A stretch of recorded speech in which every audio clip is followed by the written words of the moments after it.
Thank you. We're going on to our second paper from Ruixue Jia on the college entrance exam. Okay. Thanks. Sorry for the interruption. I'm short, so I stand here. My name is Ruixue Jia. This is joint work with Hongbin from Tsinghua. If you know anything about China's college, that's clearly an elite university in China. And this paper is about the college entrance exam. Let me start with our motivation. Access to education, especially elite education, is widely believed to be very important for elite formation and social mobility in modern societies. Not only about China. If you study sociology, you may be familiar with the work of Pierre Bourdieu, for example. And in economics, there's a literature focusing on the US, look at going to an elite university. What's the returns? Does it pay? Does it make sense to go to elite university? Do you really earn more? Surprising or not, the findings are rather mixed. Is that not clear that you earned more by going to an elite university? There are different studies. Why it's so puzzling? Because it's very difficult to study this question. People go to elite university like GWU could be very different in other dimensions. They might come from better family background, or they may have higher ability. This makes them earn more. So if you graduate from here, you earn more on the labor market. It's not necessarily because of JWU. It could be because of your family background, etc.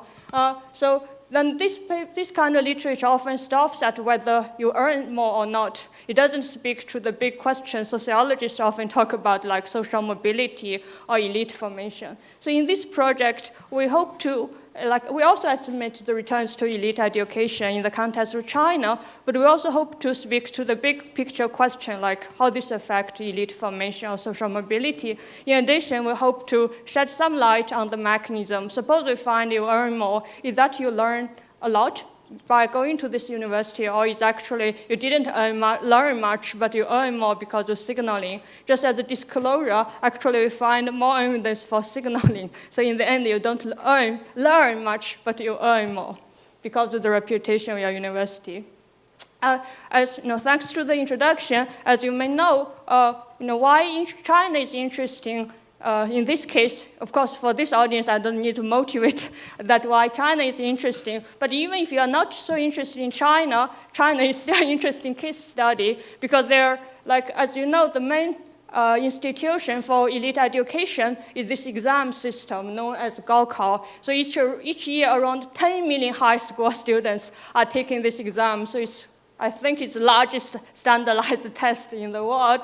And this exam score would determine whether one young person could go to a university and which university he or she can go to. So it's very important, the single criteria. Unlike the US, you have multiple criteria. And there's this cutoffs for different tiers of university. So when social scientists hear about this, they look very excited. But many of you are not so excited. Why they're excited? Because now we can deal with the problem of the selection. Now we can compare students just above the cutoffs. They are rather similar, and we can study their life paths to see whether they have different fates after going to different university. This helps deal with the selection concern I was seeing. Those students who go to university are super different in many other dimensions. Now we can deal with this problem. And also, if you are interested in China, the exam system is really one of the most important institutions in this country. It's often perceived to be, the main mobility channel. Think that this is a ticket for the commoners to be able to enter into the elite club. And it affects hundreds of millions of Chinese families. So if you search Gaokao, the Chinese name in Google, you'll find many, many impressive pictures. Some artists just major in this field, they just take pictures on the exam. I've selected a few for you. This is how my classroom in high school looked like. All these students are heading down, working on these exercises for the exam. So I always think that's one reason why Chinese students are quiet in class. So don't blame them if your students don't ask many questions. That's really how we get trained by don't bother about questions, just working on the exam exercises. And parents clearly also invest a lot in the exam system. Like when the students are taking the exam during those special days, their parents are waiting outside the exam place equally anxiously. That's what my father did. And schools came up with all types of slogans trying to encourage the students to working hard on the exam. So this is one of the popular ones. Said, oh, don't, many students are complaining, it's so harsh exam. Why did I need to work so hard? And this is the explanation. Said, well, without the exam, how could you compete with the second generation of the rich? So there's some implication about this matters a lot for your fate. And this, I would say, this sounds like, oh, this exam is super important in the society. But this perception is not without controversy. As you know, many people also think China is a pretty corrupt society. And in the end, there's maybe, yes, you get a better score, you go to a better university, but in the end, when you go to the market, the labor market, it might be just your family background rather than your educational background. And this upper mobility provided by this exam system might be just an illusion. So that's why we really want to understand this with data. To give you an overview about what we find so that you can take a nap afterward. So the first is, does score above the elite school cutoff increase the probability of going to elite university? If you think, oh, this is a super corrupt system, maybe there's cutoff, but it doesn't work. The answer is yes. We find the effect is pretty large. And the second is, does elite education lead to a high wage? You go to elite university now, does that give you a high wage? The answer is yes. The effect is very sizable, actually. But if you know about China, you would wonder, oh, yes, now you get a bit high wage. Does that mean that you become elite now in this society? Maybe there are many other dimensions of elite class in this society that not to be captured by the wage per se. And our finding is a bit unclear, and I'll show you if I have time. You have a high wage, but if you measure elite status like by Hukou, Chao talked about, or by whether you're working for the banking industry or for state-owned enterprise, we don't find the effect there. So the message is that if you define elite this way, you don't find that they are affected. And the first is, does this affect intergenerational mobility? The question is, yes, does that make your family background become more important or less important? Where we find there's no effect, it's not decrease or increase the intergenerational mobility. It might sound a bit confusing. I'll show you some results. It will become clear. Finally, what leads to the wage premium is really because of human capital that you learn more, or it's because you have better connection now, or because of signaling. We find more evidence for signaling. Just a little bit on the background, how this works. So all Chinese universities recruit based on this national exam system. And what we call elite university is the first-tier university that's recognized across all provinces. There are some universities that's only recognized at the first tier by some province. They are less prestigious. What we call is this first tier that's widely recognized all across China. So in this period, only 96 universities belongs to this category. If you know a bit about China's education, this is highly overlaps with the so-called Project 211, those elite universities. The Project 211 means that the top 100 universities in China for the 21st century. And the exam score is the admission criteria. So if you are for the first tier, there's cutoff. If you are above the cutoff, you are eligible to apply. It does not mean that you will be definitely accepted. There's still, whether you get accepted will be determined by computation. And the scores, just to be clear, the scores are only comparable within province, year, and track. So what does this mean? So because the exam are graded by province, so they're not really comparable across provinces. And there are also two tracks. One is the natural science, the other is social science track. They're only comparable within such province. Each year is different, and the track. Just give you an idea how the maximum score is about 750 points from about 4 subjects. And this is a fuzzy design, which means if you are below the cutoff, it's not that your probability is 0, you have very low probability to be able to apply. If you happen to get some extra score from some minor dimension, like being a minority, or you get some extra score from some international contest, you could become eligible, but the probability is pretty low. It's not 0, though. The second is, if you're above the cutoff, you're eligible to apply, but you could be rejected, or you chose not to apply. So the difference is not really 0 to 1, but there should be some big discontinuity around the cutoff. That's what we will look for. The difficulty for the project is not really about method. The method is pretty simple because we know by design there's a discontinuity around the cutoff, and we can compare students around the cutoff. The difficulty is the data. Everyone knows their own data, of course.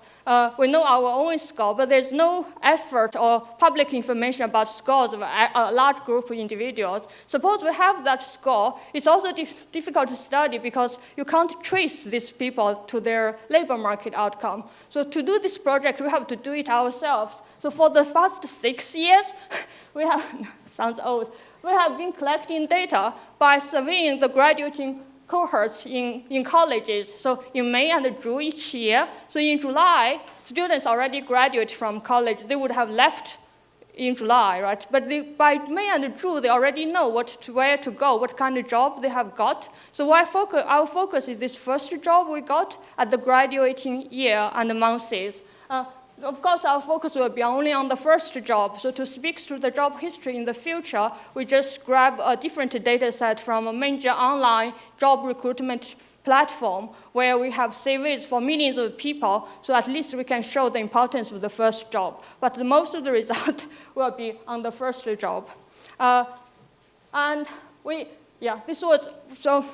I only have 10 minutes.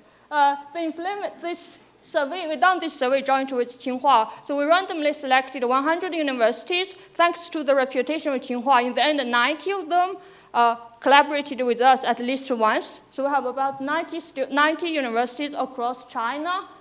We deliberately oversampled the elite universities so that we can have enough students to compare. And they come across all over China. So in the end, for the 6 years, we gathered this information for about 40,000 students. Our focus will be about 10,000 for this project by just focusing on students within the 20-point cutoff, around the cutoff. Remember, the maximum score is 750, so 20 points is kind of comparable. So this is just the first result. Everything can be visualized. So the x-axis is your distance to the cutoff. So if you are one score below the cutoff, you are on the left. This is 20 points below the cutoff, and this is like 1 point above the cutoff, and it's growing. You see this clear discontinuity. Below the cutoff, the probability is very, very low, and it doesn't change along. If you have external score, it should be orthogonal to your real score. Once you're above the cutoff, you see the clear jump, right? So once you see this, it's very clear that this effect is pretty large. It's about 70% of the mean. It shows that the cutoff works in China, despite you think about corruption, etc. And I just want to be clear that being above the cutoff makes you are more likely to go to elite university. It's also changed a little bit other dimension. For example, in terms of major, if you're above the cutoff, you are the worst among those eligible, right? Even though you are lucky, you're above the cutoff, but you're the worst among the eligible. Can you see that? So the other students who are eligible have higher score than you. Then it means that you are less likely to major in very popular fields. In recent years, that would be economics, finance, and law. You do see this is a slightly lower probability of majoring in popular fields, and you're also more likely to go to study outside your home province. And you're more likely to be ranked lower in college in your class. And we talk about this because in the end, this might matter for your wage too. And then we come to the wage outcome. This focus would be the first wage after you are just fresh graduate and it's interesting to see the data by Chao Wei. So our median monthly wage would be the highest growth in your story. That's exactly right. And if you look at the wage outcome, you also see this discontinuity is noisy than the enrollment probability, but you see a clear jump.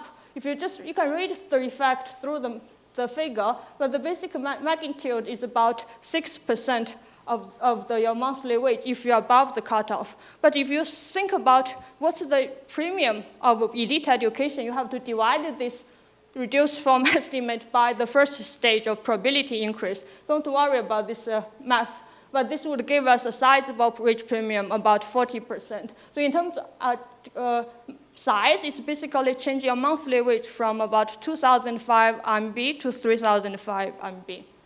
And if you consider not major or your rank or where you study, if you include this dimension, this estimate would be slightly larger because of the effect that you are eligible and you are worse, actually, among the eligible group. So if you include the other dimension, the effect will become a bit larger. So yes, we found that it has a sizable wage effect, but you wonder, does that mean that you become elite in this society? We did a few things, like we look at where this wage premium come from. Does that come from your occupation, industry, or ownership? The answer is no. It really comes from the variation within the occupation, industry, ownership cell. So if you define elite occupation, ownership, or industry following like sociological literature, say, or let's define banking or working for the government as elite occupation or industry, you would find this is not affected. Later, when we come to the intergenerational part, we find your parental status matters a lot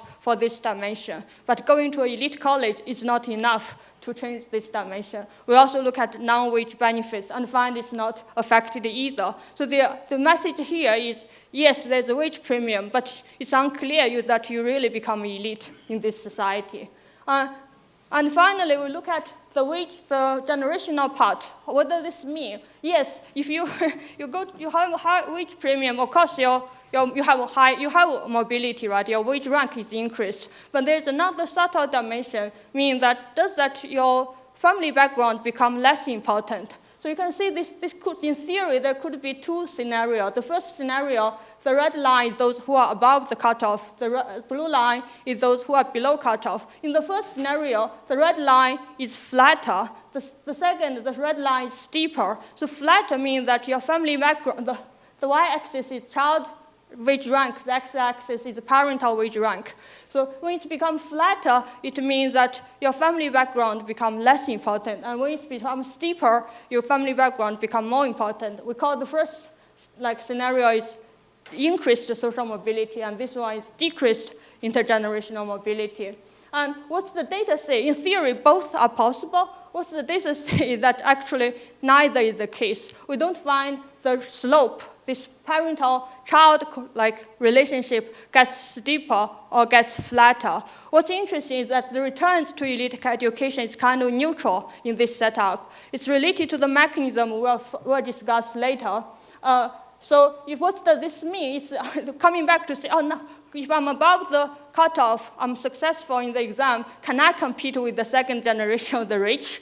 The answer is depending on how rich they are. So suppose you are here, you are poor kids. You are the poorest kid from the poorest family. If you are successful in the exam, yes, you can compete with the children of the three groups, 16% of the income quantile. If they failed in the exam, you do perform better than them. But if you compare with the kids or the top 20%, even though he or she didn't succeed in the exam as you do, his or her outcome still better than yours. So the answer is really depends on the degree. So that's why it's important to have some quantitative understanding of the magnitude of the importance of family background and the importance of the exam as a mobility channel. Finally, we look at what does the mechanism explain which mechanism explain the wage premium. Is that explained by human capital? You learn more in college? Or we try, it's not that we want to reject this idea, it's just in the survey we ask as many dimensions as possible about human capital. All type of tests, nationalized tests you take in the college. For example, the most comparable would be the national English test known as 英语4级, almost like a required thing in the job market. You have to take the English test. It's standardized, it's comparable across university. We don't find that those above the cutoff perform better in this dimension. We also ask all other type of tests one can measure, and there's no difference. So we don't find anything that these people learn more. We also asked how many hours they study. First, people don't study a lot in college, if you know about China. If they study, a lot of the time, we study English, basically. That's interesting to think about the institution. I'll wrap up when I think about this. So the second is social network. You may think, this is like China, social network is super important. We don't find evidence for this either. So what we do is we look at how they find their job. Is this because of whether they get it from on-campus job fair, off-campus job fair, or is that from private connection? The only difference we find is that they are more likely, those who are above the cutoff are more likely to get a job through on-campus fairs. So this is kind of mechanical, right? Because good universities tend to attract more employers to their campus. But we find no evidence that their private connection matters. And when we look at it's true that if you are above the cutoff, you go to elite university, you have better connected classmates or schoolmates measured by whether their father has college degree or whether their father is a party member. It's true they have advantage, but this advantage does not explain the wage premium either. One caveat of this finding is we are focusing on the first job, whereas this type of network can become more important in the future. This is a typical feature of weak lies. And when it comes to the signaling part, one piece of evidence is the reputation of the university, attract more employers on campus. Another piece is we asked about discrimination, what type of discrimination you experienced in the job search. And the only difference we find is that those who are above the cutoff are less likely to report that they are discriminated due to college rank. This is almost mechanical, but it shows the importance of the reputation of the university. When I just see this result, there's no consensus about this. When I started working on this project, I found, we don't find any evidence on human capital. But now I'm gradually brainwashed by my own research. I think this makes sense. This institution, this education institution is known for strict entrance and relaxed exit, easy out. So it's very difficult to compete in the exam and get into university. But once you go to university, you are promised graduation. The graduating rate is about 97% on average. So there's not much incentive to force you to study a lot in college. And this very strict entrance also matters for the signaling mechanism. When employers see this, right, they see your CV, they can judge from your university about it to infer your ability because they still have trust on this exam system. I ran out of time, so I'll stop here. Just shut up. Thanks. Thank you.